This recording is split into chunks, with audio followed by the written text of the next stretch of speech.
Your daily dose of internet of inspiration. Things या फिर IoT। ये शब्द सुना तो जरूर होगा, है ना? किसी टेक न्यूज में या किसी नई गैजेट के विज्ञापन में। पर असल में इसका मतलब क्या है? चलिए, आज इसी टेक्नोलॉजी को परत दर परत खोलते हैं, और वो भी बिल्कुल आसान भाषा में। जरा सोचिए, सुबह अलार्म बजते ही किचन में आपकी कॉफी मशीन खुद ही आपके लिए एक गर्मा-गर्म कप कॉफी बनाना शुरू कर दे। अरे ये कोई साइंस फिक्शन फिल्म का सीन नहीं है। ये तो इंटरनेट ऑफ थिंग्स की दुनिया की बस एक छोटी सी झलक है, जहां हमारी रोजमर्रा की चीजें समझदार हो जाती हैं। तो चलिए इस आइडिया की जड़ तक चलते हैं। IoT का जो मूल विचार है ना, वो बहुत ही सिंपल है। क्या हो अगर हमारे आसपास की चीजें, जैसे एक लाइट बल्ब, एक दरवाजा या एक कार, आपस में और हमसे बातें कर सके? अच्छा, अगर थोड़ी टेक्निकल भाषा में बात करें तो IoT असल में भौतिक चीजों का एक नेटवर्क है। इन चीजों में सेंसर लगे होते हैं और ये इंटरनेट से जुड़कर एक दूसरे को डेटा भेजती और रिसीव करती हैं। और अगर इसे और आसान भाषा में समझे तो ये चीजों को एक तरह का दिमाग और एक आवाज देने जैसा है। तो सवाल उठता है कि ये सब होता कैसे है? देखिए, ये कोई जादू नहीं है, बल्कि इसके पीछे एक बहुत ही सीधी सादी प्रक्रिया है। चलिए देखते हैं वो कौन से 4 कदम हैं जो हमारी इस कनेक्टेड दुनिया को पावर देते हैं। देखिए, ये पूरी प्रक्रिया सिर्फ 4 आसान स्टेप्स में सिमट जाती है। सबसे पहले डिवाइस में लगे सेंसर्स डेटा इकट्ठा करते हैं, जैसे कि कमरे का तापमान कितना है या कोई इस वक्त कहाँ है। दूसरा स्टेप, इंटरनेट के जरिए ये डेटा शेयर किया जाता है। तीसरा, ये डेटा क्लाउड को भेजा जाता है, जो असल में इंटरनेट पर मौजूद पावरफुल कंप्यूटर्स का एक बहुत बड़ा नेटवर्क है। ये कंप्यूटर्स इस डेटा को प्रोसेस करते हैं, मतलब उसका मतलब निकालते हैं।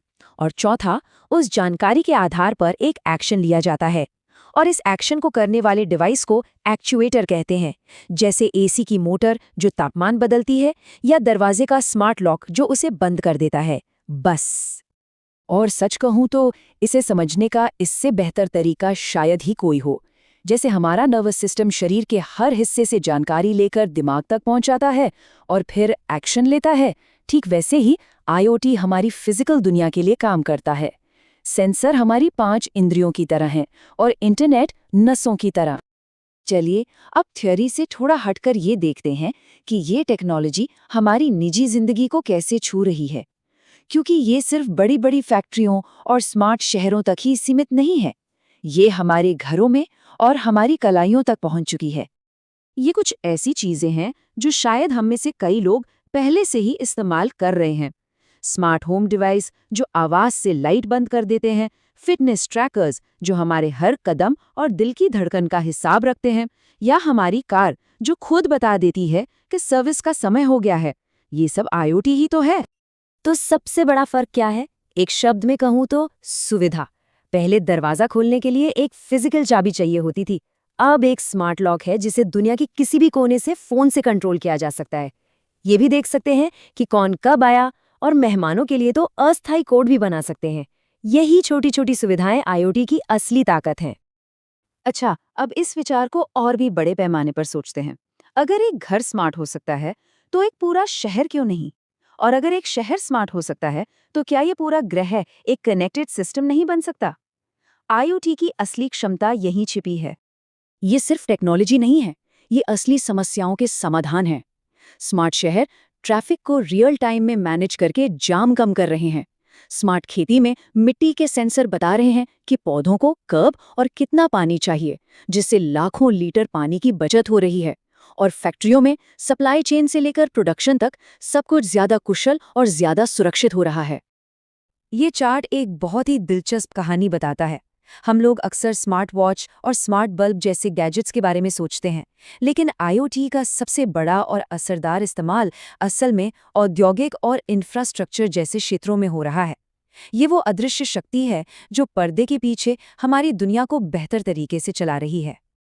तो हमने समझ लिया कि IoT क्या है, ये कैसे काम करता है और ये कहाँ-कहाँ इस्तेमाल हो रहा है। लेकिन सबसे बड़ा सवाल तो ये है कि ये हमें ले कहाँ जा रहा है? मतलब भविष्य कैसा दिखने वाला है? जरा इस नंबर पर गौर कीजिए, 75 अरब।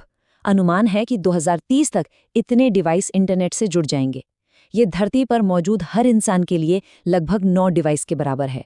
ये सिर्फ एक ग्रोथ नहीं है, ये एक तकनीकी विस्फोट है।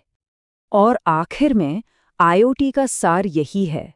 हमारी भौतिक और डिजिटल दुनिया की बीच की जो रेखा है ना, वो तेजी से मिट रही है। हमारी कुर्सियां, हमारी कारें, हमारे घर, ये अब सिर्फ भौतिक चीजें नहीं हैं, वे डेटा बन रही हैं। और डेटा हमारी दुनिया, ये दोनों मिलकर एक नई हाइब्रिड हकीकत बना रहे हैं। और मैं इसी एक गहरे सवाल के साथ अपनी बात खत्म करना चाहूंगा।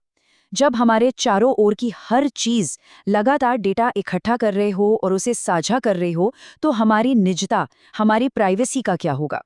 ये एक ऐसा सवाल है जिसका जवाब हमें इस कनेक्टेड भविष्य में मिलकर खोजना होगा।